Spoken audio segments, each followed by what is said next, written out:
Well, this is our final uh, book for the winter quarter. It was postponed a week for Matt's young son to start his t-ball. So we're here anyway, and we're happy to be here, and wishing you and your son a lot of joy in the years ahead. Appreciate it. I This is a wonderful book. Pete Browning, the original Louisville Slugger. Uh, Tim Newby is the author. He's also a presenter at the Shred Conference coming up at the end, near the end of this month, the 25th and 26th of April. So we look forward to seeing him there. Uh, One thing I want to say about this book, Matt, as I was reading it, you could have just picked this book up and slipped it right into the last four books that you presented on Gilded Age Baseball, outside the lines of Gilded Age Baseball. It is absolutely so many uh, parallels to what was discussed in those four books that you did for us this past year. So it was very, I kept relating back to, the problems of alcohol, the problems of gambling, and just went on and on and on. And so it's very much a really good read. And I want to say that I was very happy to see that this author, Tim, had put in there that Pete Browning was the first player, 19th century baseball player, picked as an overlooked baseball legend. And it's kind of interesting, and he stayed on the ticket for a while, on the slate of candidates for a while, and then eventually he just came off. And it's a kind of so in 2009 he was the very first overlooked legend of the 19th century, worthy of the Hall of Fame according to our voters. So it was kind of interesting because he brought that up. I'm happy that he included it. And he got overlooked once again. Yeah, he got overlooked again. It's okay. Can't figure that out. Maybe Matt can. All right, so we have Matt Albertson with us this evening. We got Tim's book, and I'm going to turn it over to him. And Bob, is there any instructions you want to make? Just let's have a lively discussion. Okay. So if you have anything, just kind of indicate that you want to speak. You can do it either with your one of your buttons on the bottom. Which one is it, Bob? It's You need to go to yeah, or you go to you can use a chat. Either yeah. way. Use well in this in the book club. We by and large people just kind of ask questions. Right. Yeah. So it's more of an open discussion. Yeah, it's more open discussion. Okay.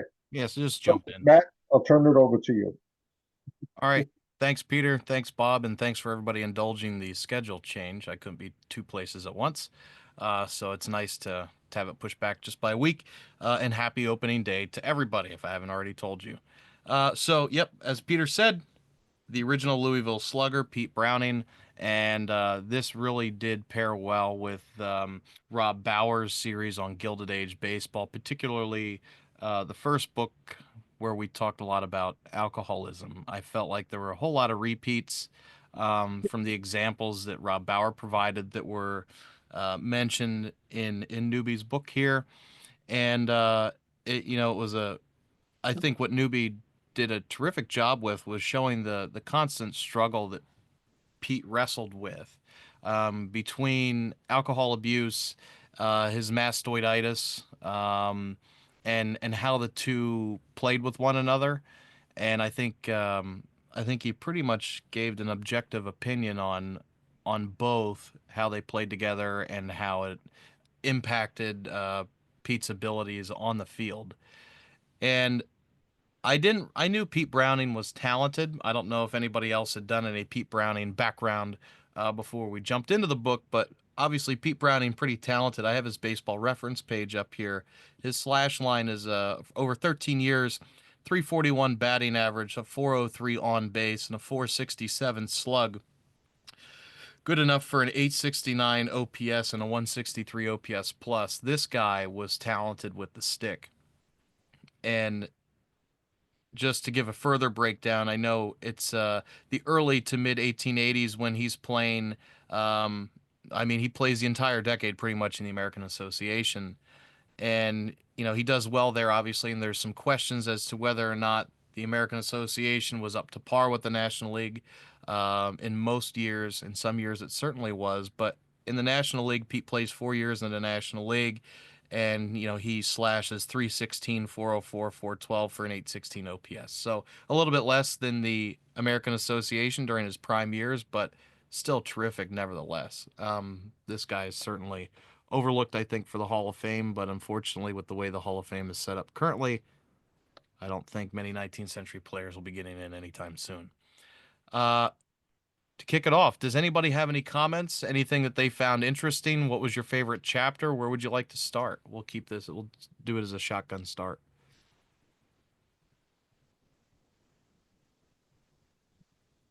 Well, I got a kick of I wrote about a 30,000 word paper that never got went through. Too long for the bio project, too short for a book, on Dude Estabrook, who shows up as a manager, of course, for Louisville. And I got a big kick about reading about that all over again, in a sense, because I was reading like notes and newspaper, you know, pieces when I was doing the paper. But it's a kind of it was an interesting chapter. You know, it just kind of refreshed in my memory. You know, Estabrook's escapades. Right. So I got a kick out of that chapter. One note on the little team, including Browning, through the 1880s, they always had a core of Louisville natives in the center of the lineup. Yeah, I never realized that.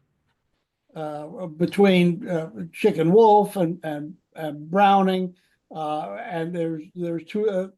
They're not real good players, but there was Laughlin and a couple of others that Cook that went back and forth into other teams. But it started as the Eclipse, which was a semi-pro, and then moved into a independent pro team and joined the American Association. But they were a very good team through about 1885. And then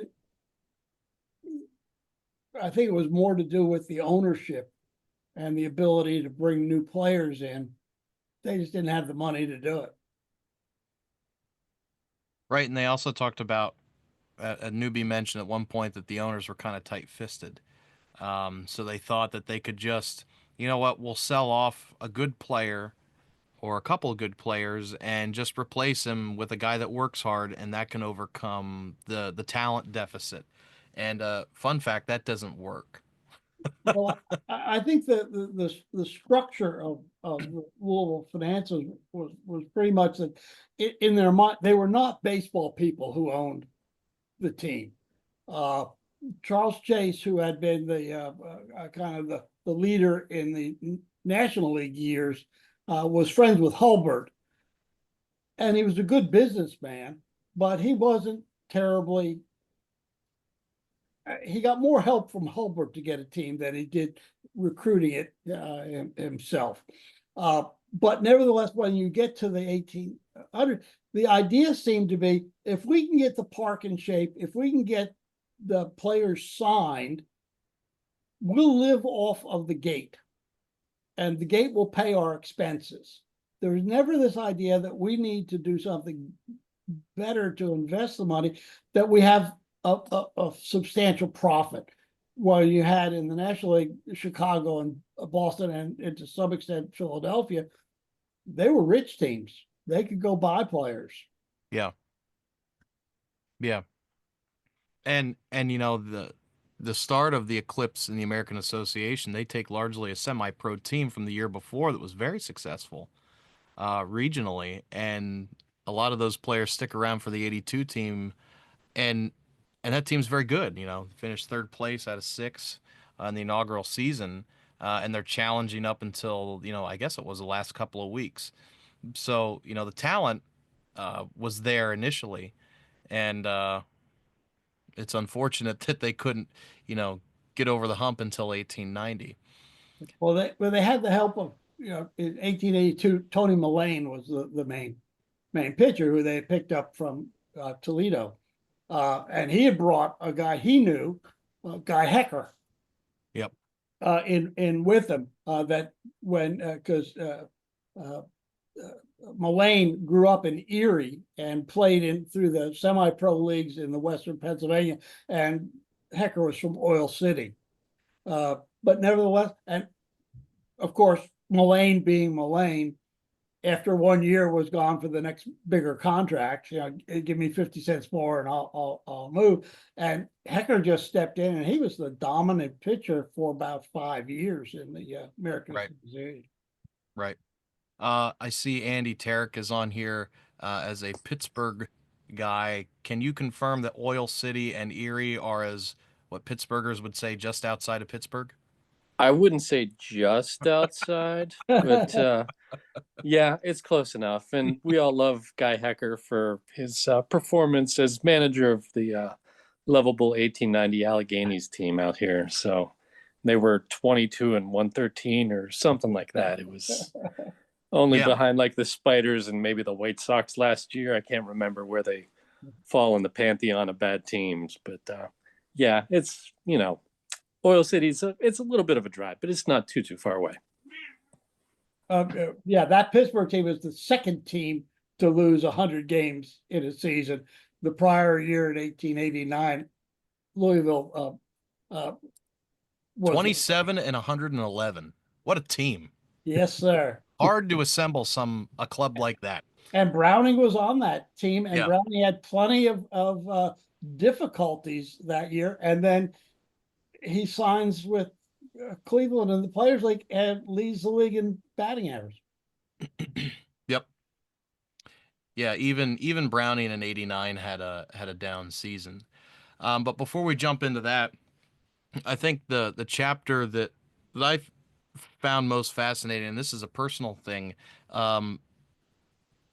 I like what is it, Tom Gilbert's book, How Baseball Happened, and how he approaches and attacks myths in baseball's distant past. And I liked how Newby spent a good amount of space here talking about the Hillerich and Company, the story with Pete Browning buying the first bat, and he really dives into all the nuances and all the stories that came up and the inconsistencies between all the stories to arrive at the opinion that it's possible that Pete Browning bought the first bat from the company. But who really knows? The story changed with the family. The story changed with Pete. Go ahead, Bob. I know. He didn't. In fact, you don't hear Pete Browning association with Hillick and Brasby till the 1920s. And when Bud Hillrick was asked, who did you make the first bat for? He said Gus Wang. And Gus was not a pro at the time. He was just a neighborhood kid. Mm-hmm. That he did that. And Newby talks that, well, Bud Hillrick always knew a good story and would try to make publicity, but there was never, Pete had his eccentricities about bats, and bats were very important to him. There is no evidence during his lifetime that he had anything to do with Hillrick, the former company that became Hillrick and Brasby. That's how I read Newby's description of Browning related to the bat company. I read it the same way. He didn't come out and say it, right? But he laid it all out. Yeah. Because the story that you see republished in the 20s and 30s and the 50s and all, first shows up in the like 1922 Louisville Slugger yearbook. And Sam Severidge was the vice president of marketing, and he just made up a story. And the story That never grew, happens in baseball. grew over time. So first, Bud Hilrich jumps out of the stands to help his favorite player, Pete Browning, and then they go the next year.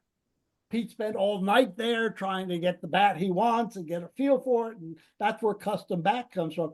But the idea of using the name Slugger within the bat industry doesn't show up till like 1895, 1896 for Hilrich. What was it? J. Hilrich Company. That was the father of Bud Hilrich. And Bud Hilrich was like 14 when he did it, where Sam Severidge said he did that. But you would think somebody would say something in his obituary or in the papers or something like that. But Pete certainly had his own fetishes about bats. And all that shows up during his lifetime. There are plenty of stories in the papers about Browning believed there was only so many hits in the bat, and when he determined that there were no more hits left, he'd change bats. He'd swap bats. He did it. He would save every bat he ever played with in there. It was in his basement at his home on Jefferson Street. And what I find captivating about the whole thing, that when the story comes up in the 1920s, is a lot of these players, particularly earlier 19th century players, these guys are like forgotten about by that point. It's almost like, I dislike the term modern era, but once the American League and the National League, are the major leagues, it's like this bygone era is almost forgotten. And so to develop the story from there is interesting. The guy who wrote the first biography of Browning was Phil Von Voorhees out of Lexington. And Phil had done an awful lot of work on the mastoiditis and getting medical records and those sort of things. But we were talking, he was from Lexington, although he grew up in Louisville. He loved Browning. He's the one that got the gravestone changed from the old block, misspelled his first name, which original gravestone stood in my garage for a decade. So I gave it to the Louisville Slugger Museum that was just opening up before I moved to the gorgeous East Pennsylvania, so I could get close to Peter Mancuso. Skeletons in the closet or gravestones in the project? Back to you. Well, it every so often it shows up out on the floor. Although I remember I wrote an article probably 12, 15 years ago about the bat myth. And I delivered a paper when the Louisville Convention was held some time ago. And Jack Hilrich was in the audience. And the next day he said he wasn't too happy with that. But he made a true statement. He said, it may be a myth, but it's our myth. And I told him it was exactly right. But I remember sitting in his office with him saying, Browning got the first bat. I told him to turn around and look at the framed Louisville commercial, rotogravure, that your grandfather didn't say that. He said something else. Don't let the truth get in the way of a good story.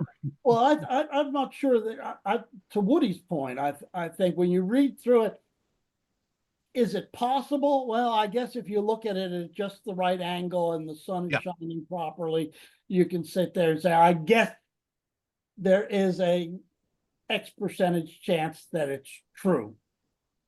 But in my mind, that chance is less than zero. But nevertheless, you're certainly allowed to believe that. And that's part of baseball lore and myth. Right. X, where X is arbitrarily close to zero. Well, Browning undoubtedly was one of the top hitters of the 19th century. You know, when you start to look at, you know, he finished in the top 3 in batting average, which was the measure of a good hitter in those years. He finished in the top 3 9 straight years, or 8 out or 9 out of 12 years, or something like that. Yeah. Won 3 batting titles and came so close within a point or two of 2 others. And there were seasons in which he very well could have, you know, overcome Tip O'Neill or somebody else, if it weren't due to, you know, an illness or having been suspended. Yeah, knew he was talented, but didn't realize, you know, that consistency was really there. That's really impressive. Definitely One an thing to overlook. look at for Brown, if you read the papers, he would come back from taking the cure at French Lick, which he did several times in the course of his career. He was ready to hit. There were times when they say, "Oh, poor Pete staggered to the ballpark," you know, and he went 4 for 5. For some reason, he was able to stand up there, and whether it was eyesight or hand-eye coordination or whatever it was, he could always hit. Yep. It was a rare time when he couldn't. 1889 was one of them. Right.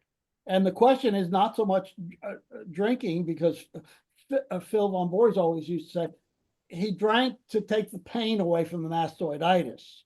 And certainly about 1883, he had an operation behind the ear to relieve the pain. And I think he finished second in the batting title that year. He had won it the year before. Yeah, can you imagine, what was it, 1883 he had the surgery? Yes. Comes up. And I think, who was the president in 83? Garfield? Was he shot in 83? Arthur. It was Arthur. Okay, so as 82 was President Garfield, he was shot. If you've read Candace Millard's book, Destiny of the Republic, about President Garfield, at the time, germ theory comes into vogue, but not every doctor subscribed to germ theory. So, you know, the fact that, you know, this kind of surgery exists to drain this fluid, I can imagine how archaic it was and how painful it really was.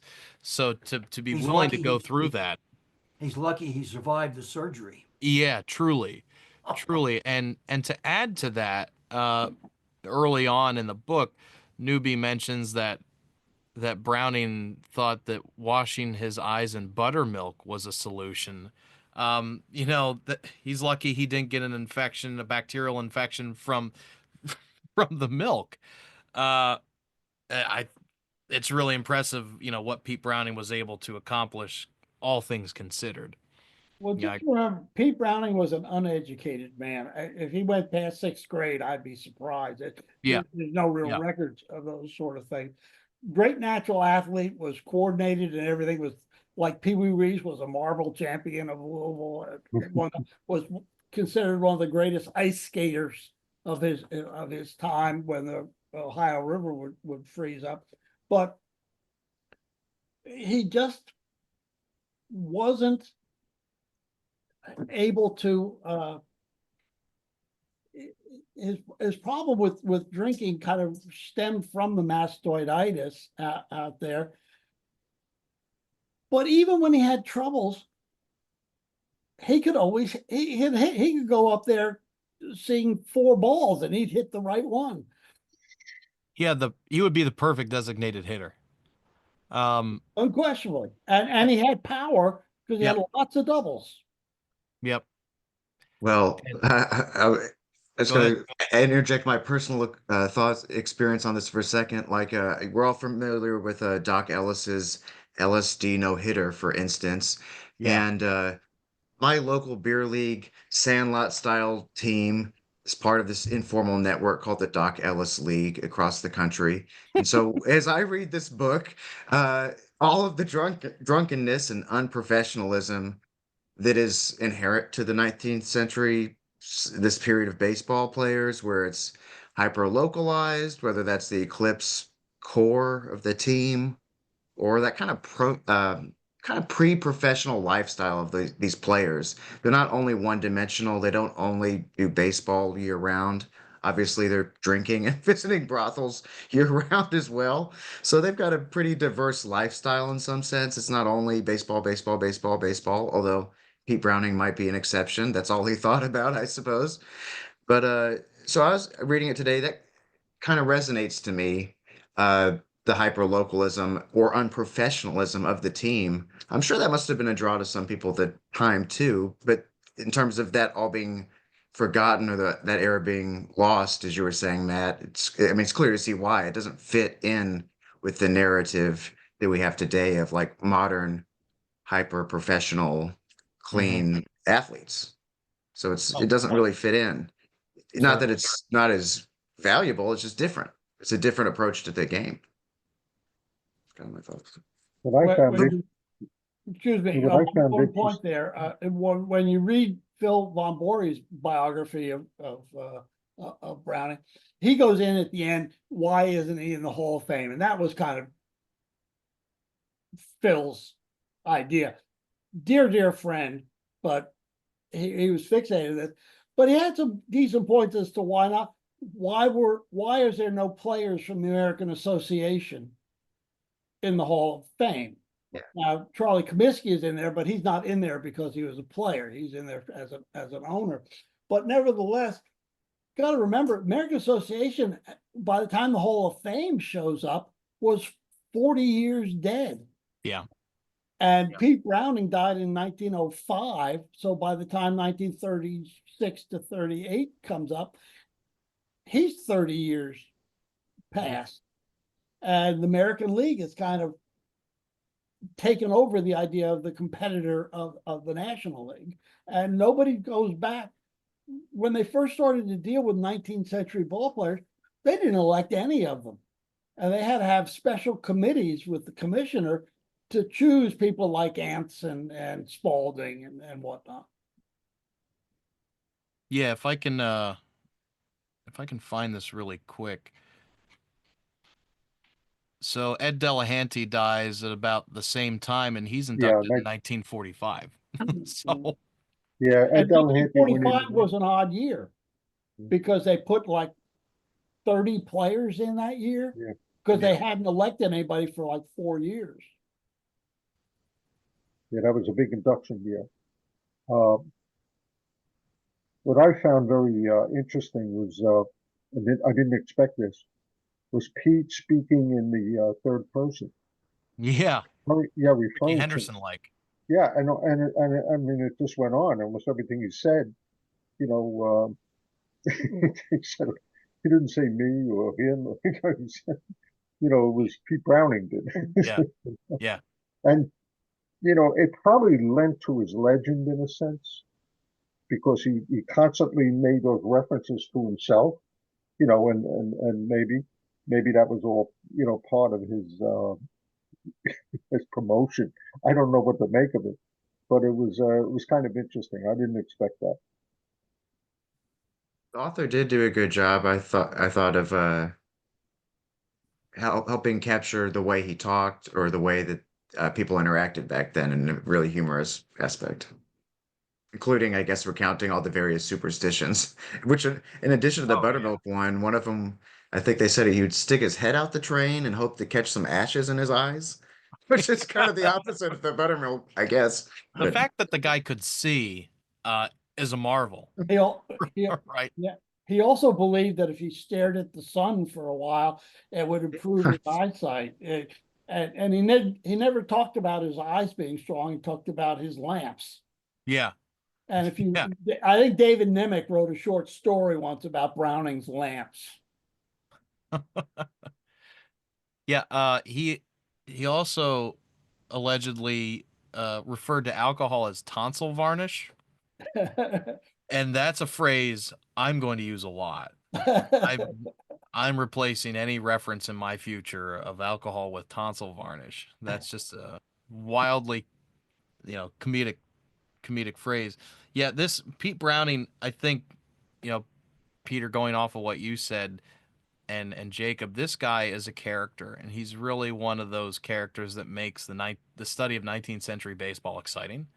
And it's something that's kind of lost in the modern game, that there's that mysticism that this kind of guy existed, and two, was incredibly successful at baseball.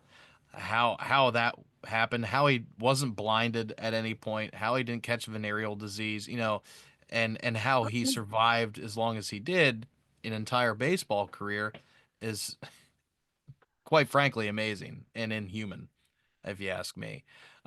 Anybody else with thoughts? Well, I'd like to just add that what really also amazes me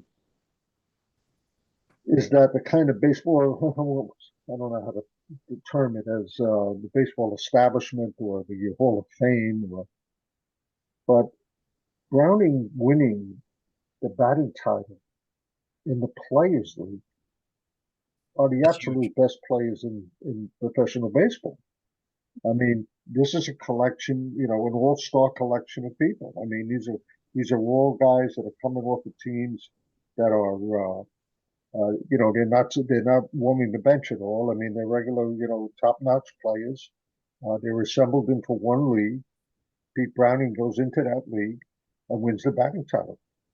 And to me, I don't know how that doesn't weigh significantly in his selection for the Hall.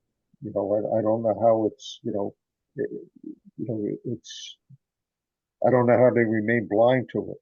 It's a think kind of interesting, little history that when we began to talk about what became the overlooked 19th century baseball legend project, prior to that, when I first became the chair of before I became the chair of the committee, I would go to the convention meeting of the 19th century committee, and there would be maybe at least a third of the meeting would be occupied by why doesn't the Hall of Fame put 19th century players in, and that was like a discussion that went on. I could tell you who said what, and John Thorne would have to remind everybody that it wasn't our call, it was the call of the hall, that they paid for the plaque and so forth and so on.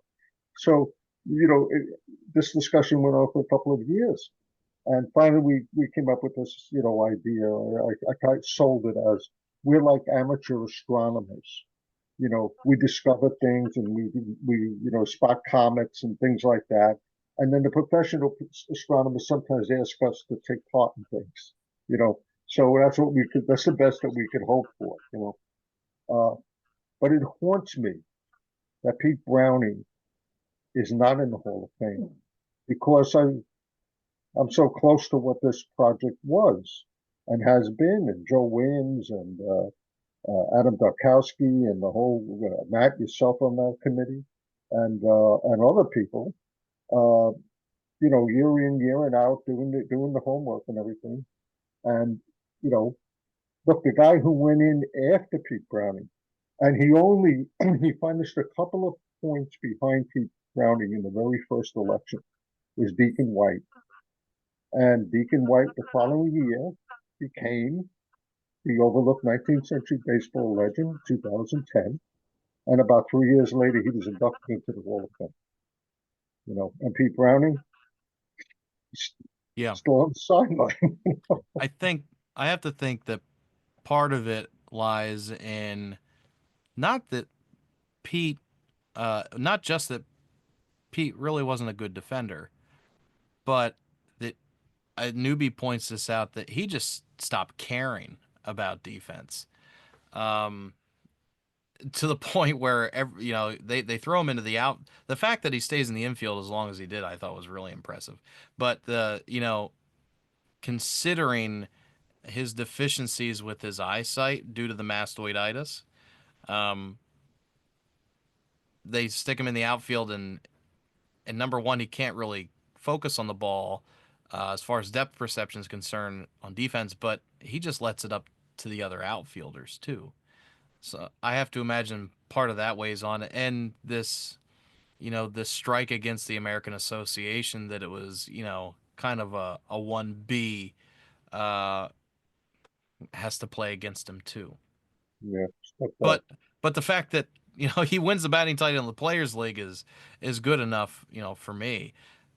I mean, it's the assemblage of all of the best talent between the two leagues, truly, for the most part. So, he wins a batting title in that league, good enough for me. I'm looking at I pulled up the Players League stats, and he's number one at 373. Dave Orr 2 points behind, but the next guy is 13 points behind. The next guy is 24 points behind. So Browning didn't win the title by a little bit. He won it by a lot overall, but one other guy in the league, Dave Orr. Who was also an American Association player. Right. Yeah. Yeah. right. Well, he's not in the hall either, is he? No. Orr? He didn't play 10 years. Oh, okay. Mhm. Yeah, Pete at least has the virtue of playing 13. He plays. And O'Rourke played didn't he play in the AA for a while? Yes. So you have the top three batters, AA refugees, if you will. Yeah. Now the Newby makes the point about Browning's fielding, that when you start to dig into it, I made this effort about a year ago.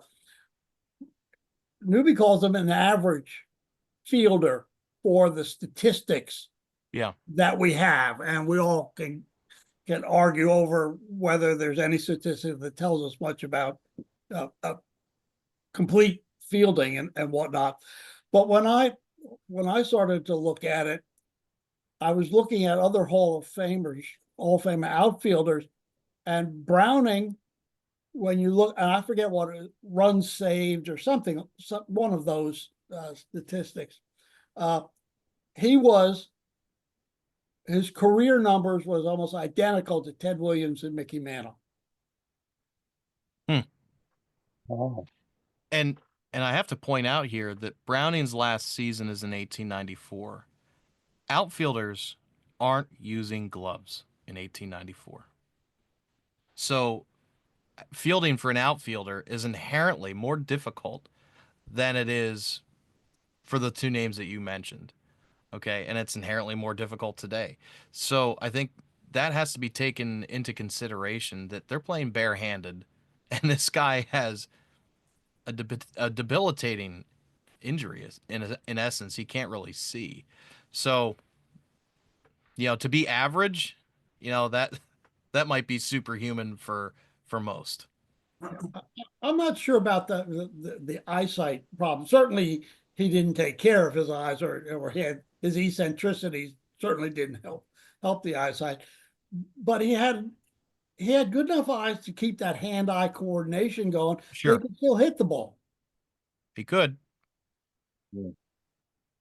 My point is, it's coming in at a different angle. You're also looking at the sun too, I think, right? Because you're at the opposite end of the field. So seeing double might be more difficult to field. I don't know. I'm just throwing it out. Browning was one of the fastest runners. He stole a lot of bases. Now, some of those bases were, when he would go to first to third on a single, and the records inflate some of the 19th century numbers like that. But he could run. Now, he wouldn't slide. Right. Yeah, That was a quirk I found interesting. And That he was a didn't quirk I like found other people. interesting. Part of the reason he didn't do well in the infield, he didn't like people sliding when he was playing on a base. He Yeah. really just liked playing second base, because people at the spikes would be coming Right. to his knees. Yeah, his stolen bases that we have record for, beginning in 1886, he has 26 bags in 86, and then 103 in 1887, and then 36, 21, 35, 16. So, that 1887 season is wild. But Newby does point out that it's not just that he could steal bases if he wanted to, but he was a decent base runner as well. I think that was another argument that he was making. Similar to a Dick Allen where, you know, he was knocked for not stealing bags. Well, he could if he wanted to, but he was also a good base runner. There's two different things going on there. He should have hit more singles and then he could have stole more bases. What was he thinking? Being a slugger has disadvantages. Yeah. Well, when you think about it, it's the stats, the slash line that Matt was talking about earlier, he had decent slugging power for the era, and Yeah. even beyond the era, because he was over 400 for his slash line for slugging. 467 for his career. That's Yeah. huge.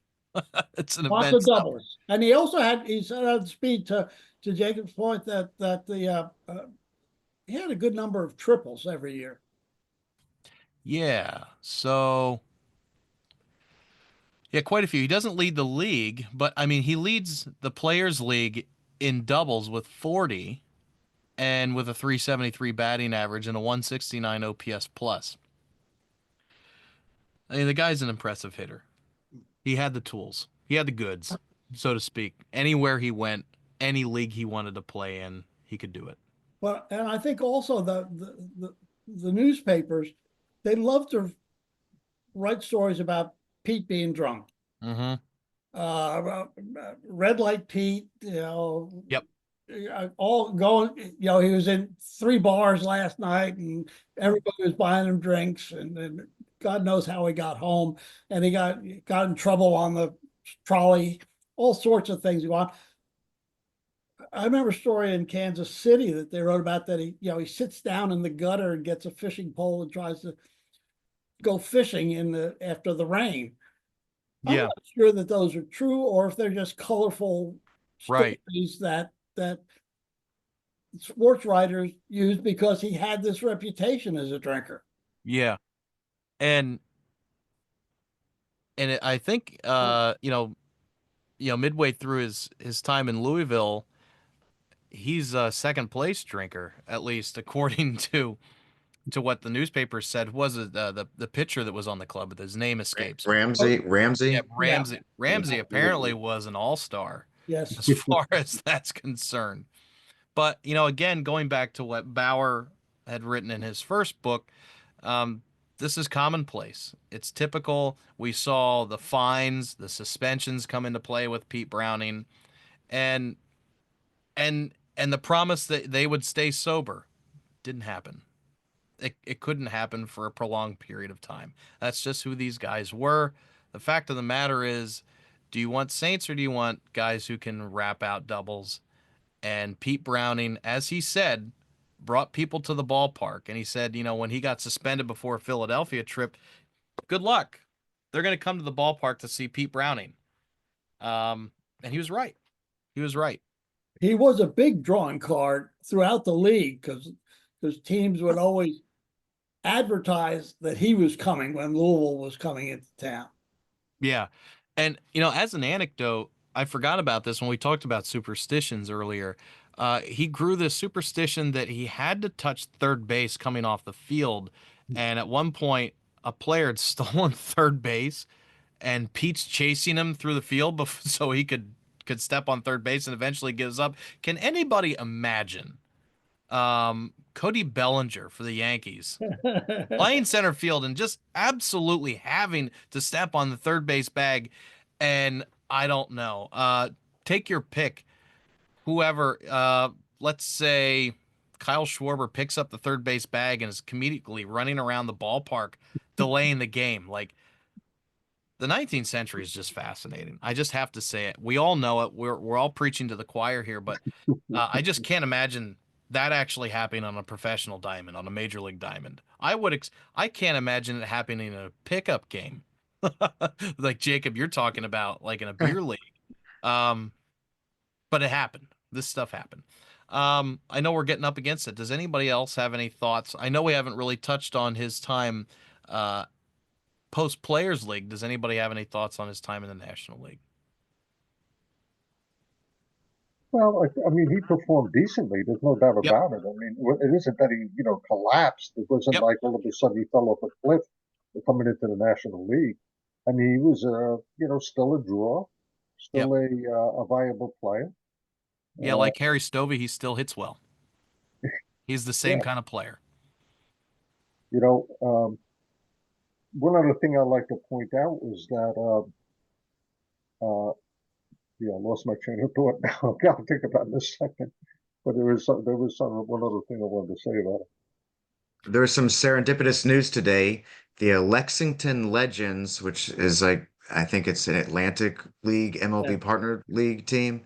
Today they came out with a partnership with Maker's Mark Whiskey in honor of this Zoom meeting, I'm sure. So the Deep team is Browning, a century promoting and a half too drinking now. late. They want more drinking. Well, Yeah, a century and a half too late. yeah, Maker's Right. Mark is one of the fine brands from Bardstown, Kentucky, down in Nelson County, which was the big county. for I think Maker's. it's in Versailles, correct? Is that Versailles. how they say it? I think They say it Versailles. Do they say Versailles? Yes, Okay. they do.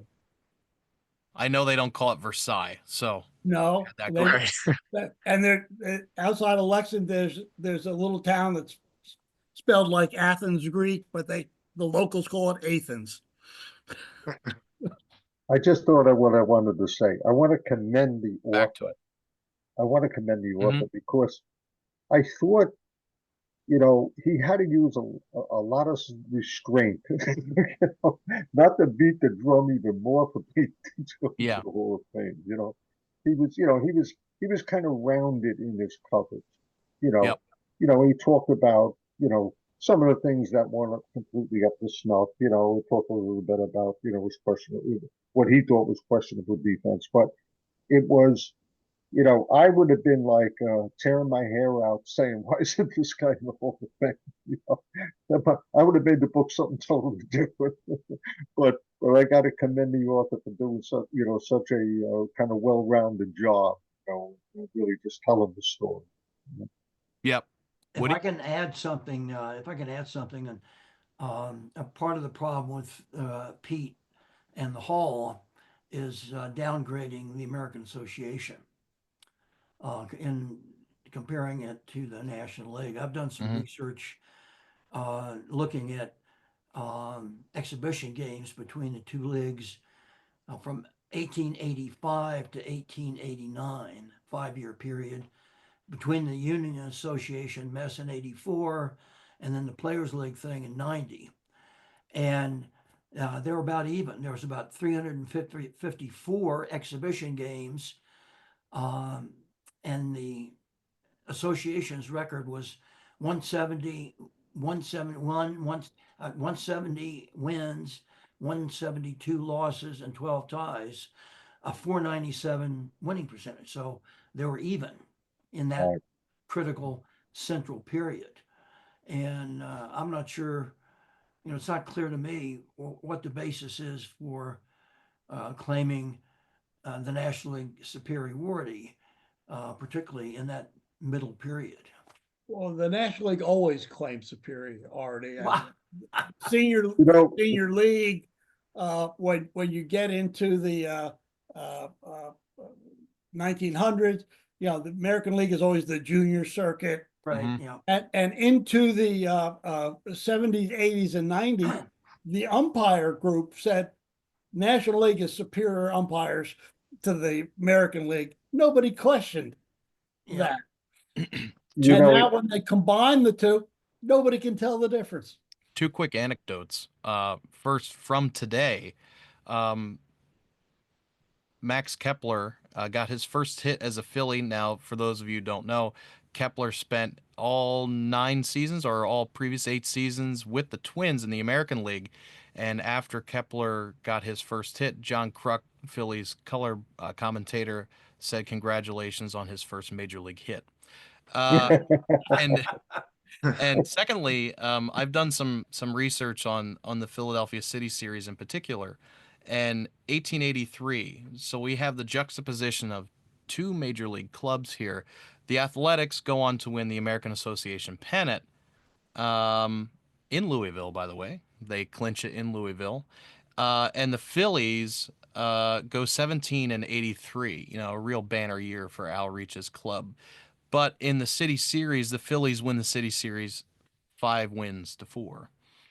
So, Yeah, well, the two I- clubs really don't belong on the same field, but that's still a tight series, Woody, as you're saying. It's still a tight yeah, series. well, I mean, but 82, 83, Early on, there's definitely a difference. it's totally different. Mm-hmm. And it's, you can't really compare them. Yep. You Yep. know, Put the you Mill know, on the Woody, decade again. Woody, our second luncheon speaker at the Fred in 2010 was Peter Morris. And Peter Morris addressed exactly the question that you're asking. You know, it's the victors, you know, who have the spoils. Yeah.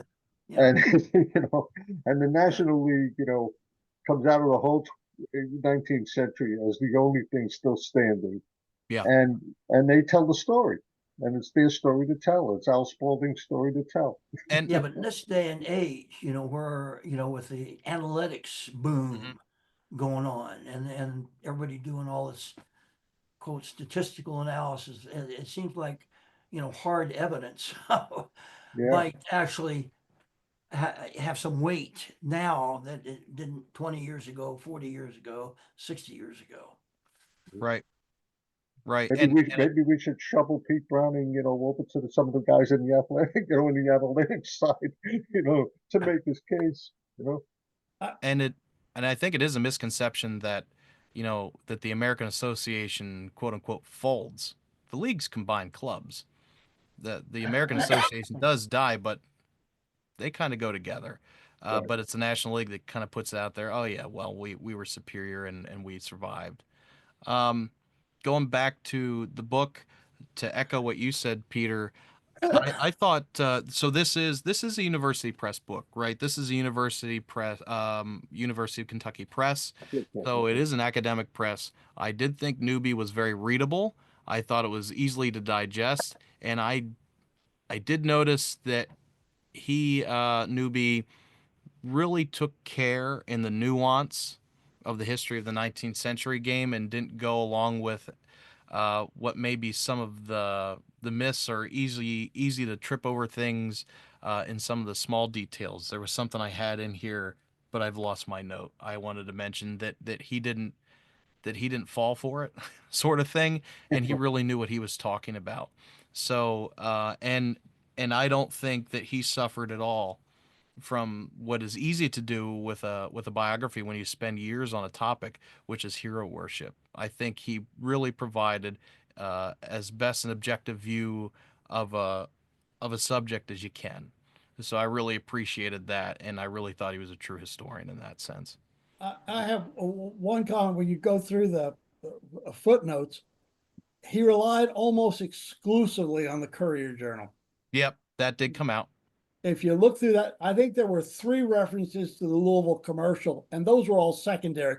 Took those from notes of the our committee's American Association project, Bob McConnell's comments and some of the things like that. But there Okay. were 3 big regular papers that were covering sports: the That Courier was gonna be my Journal, question. the Okay. Commercial, and the Louisville Times. Now, the Times was owned by the Courier Journal. It was the afternoon paper for that organization. But they made a point for all of its existence to keep the staff separate and to keep the editors separate. And they were in different buildings. It was a different newspaper. But they never mentioned the Times, and there's only the secondary Commercial. And the Commercial took a much more less hagiography look at Browning. They criticized him very heavily through there because a lot of the owners were tied in with the Courier Journal people. Okay. So in your opinion, do you think that the other papers aren't relied on because of that criticism of Browning? I think they're not as available. Okay. I do think he did point out, in the I have middle no part that problem. there is criticism of Browning. No, I have no problem with he made some good points on Browning's attitude toward contracts and how he dealt with that, his own sense of self-worth, when he held out, and when he didn't hold out. Pete may not have been a well-educated man, but he knew what he was worth. Yeah, that's true. And he got the contract. He was always in that $2,000 to $3,000 range, when 1,700 was a big salary. Mm-hmm. Mm-hmm. So that's probably the one knock that you would put on this then, as far as research. Just get more sources, Yeah. more different sources. So relying on one primary source. Yeah, but he does go through several in the footnotes, histories and other books about what's going on in that era, and these issues. But I just thought at least for somebody in Louisville, you could have spent more time looking at. You can't look at one paper, Mm-hmm. and there were probably a half a dozen papers that were published during Browning's career, but they were up and down. They would stay for a couple of years and be gone. So in that case, there are 3 then papers that did cover baseball. Yeah. Well, okay. So it's not like they didn't cover baseball well, but okay, gotcha. Any other concluding thoughts? Good job, Matt. Thank you. And Peter, I know you mentioned this is the last book club discussion for the semester. Will we be picking up again in the fall? Well, this is our last discussion for the winter quarter. For the winter quarter, okay. Yeah. So, in fact, tomorrow you're going to get the newsletter, and you're going to see the next 2 books that are coming up. Next month, Mike, Horford is going to be doing a game of Brawl, which is really a book I read when I think it was first published.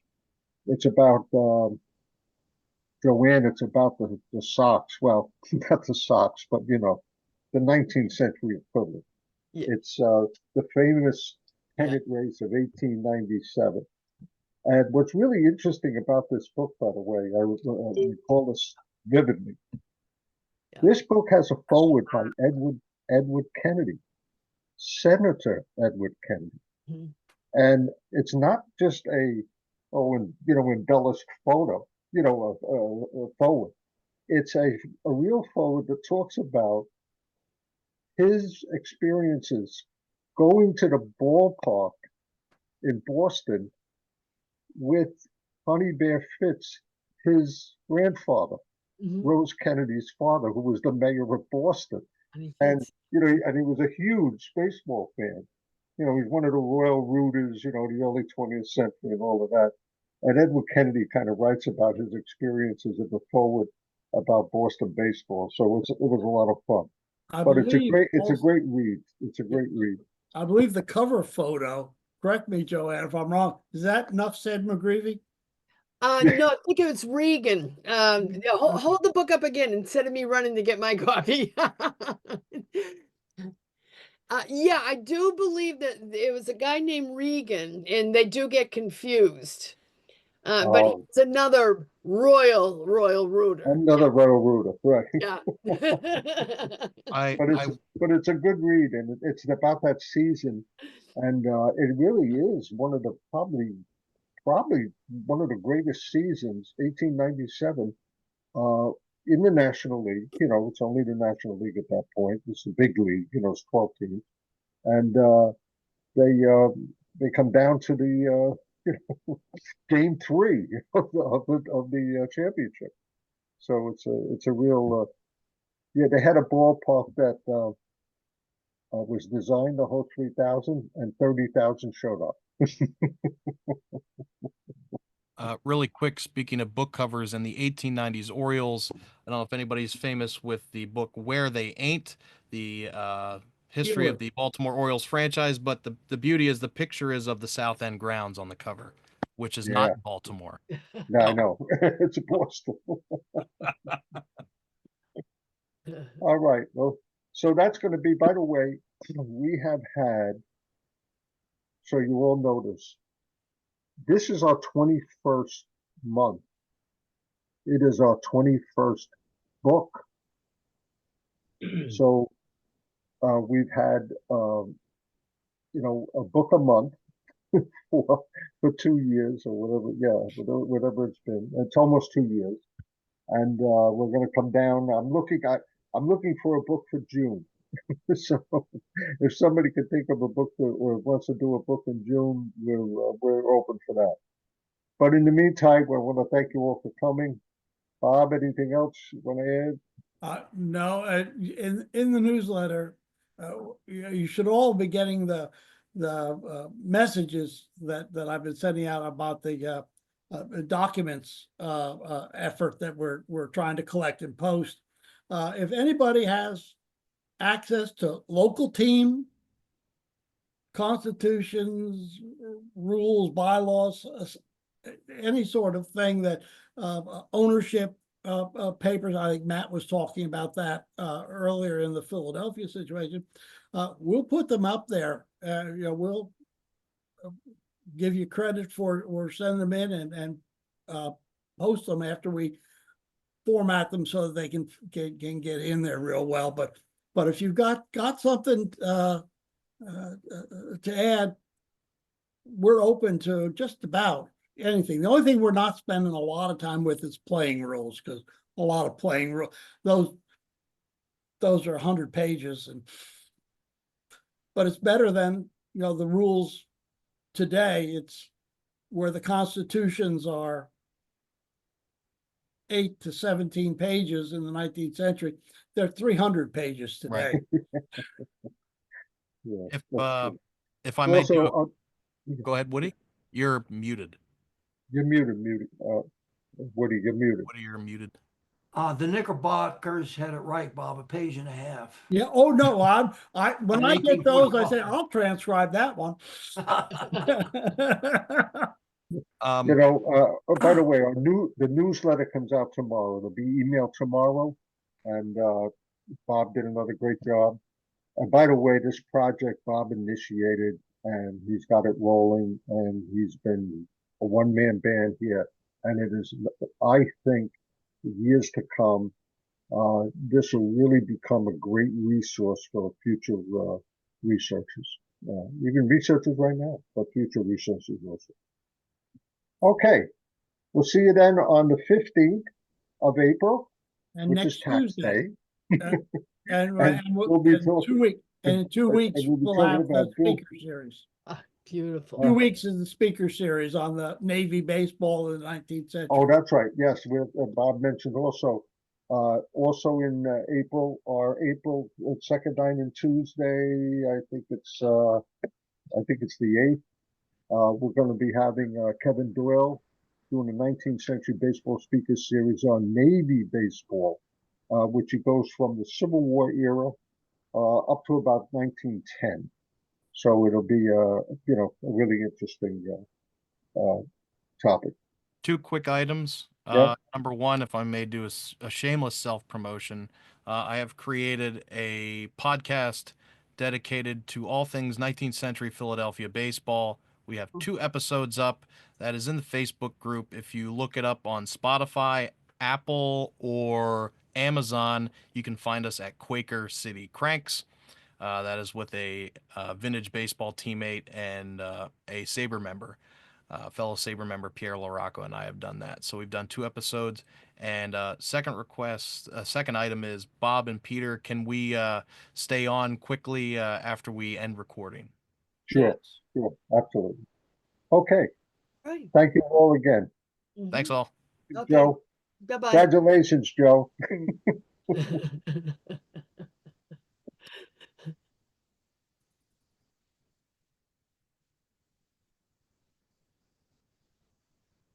All right, Matt. You got Bob, are you able to stop recording? No, it just records. Okay. I will be visiting Cape May and in June, and I'll also be visiting member Jerry Casway. He has some Yes. records that he has mentioned to me, that hard copy stuff in file cabinets, and I think they'll be seeking a home. So I'm going to get an idea of what he has there. I don't know if SABR will be able to help in a digitization effort with those to act as a resource, but I imagine, you know, with the work that Jerry has done with the committee and with SABR, that would be valuable stuff. Yeah, because he'll have a Yeah. lot on Philadelphia baseball. Yeah. Yeah, and- Jerry, Ballparks, teams, Yep. players. and I know he also did a book on culture and ethnicity of 19th century baseball, so some stuff in there as well. Yeah. So I'll get a feel for what he's got, and I can contact you both and Jonathan about if there's anything maybe that we can bring up to SABR National about Sure, it. be glad to do it. one of my Right. earliest friends at Sabre, Jerry Caswell. Yep. Yeah. Please he's give him terrific. my regards, Matt, when you see him. I will. He doesn't drive anymore, but he'll be excited to be connected. Yeah, he's a great All guy. right. Thanks, guys. All Good right, night. we'll see you. Good to see you. Thank you, Jay, again. You got it.